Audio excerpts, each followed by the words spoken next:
हो, भाजप 45 पार म्हणत होती, मात्र एक्झिट पोलमध्ये प्रत्यक्षात ते होताना दिसत नाही. 45चा आकडा नेमका कशासाठी होता?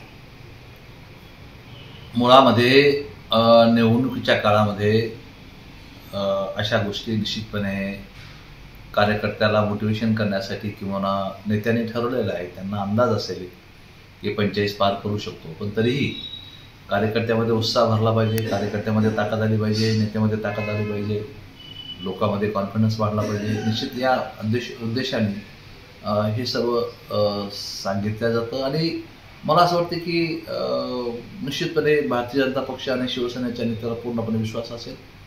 वरच्या पातळीच्या विषयी त्यांना विश्वास असेल की एवढ्या जागा येऊ शकतात म्हणून त्यांनी हे केलं असेल. पण तो अर्थात कार्यकर्त्यामध्ये बळ येते या सर्व गोष्टीमुळे, हे तेवढंच खरं आहे. उद्धव ठाकरे आणि शरद पवार यांच्याविषयी सहानुभूतीची लाट दिसते एक्झिट पोलमध्ये. नाही, एक्झिट पोलचा आम्ही आदर करतो.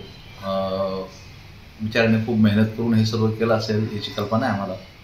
एक्झिट पोलमध्ये जर खऱ्या अशा पद्धतीने अशा जागा देत असतील तर निश्चितपणे मग त्यांच्या बाजूने थोडी सहानुभूती गेलेली जाणवते एक्झिट पोलच्या नुसार. पण तो असं काही होईल असं मला वाटत नाही.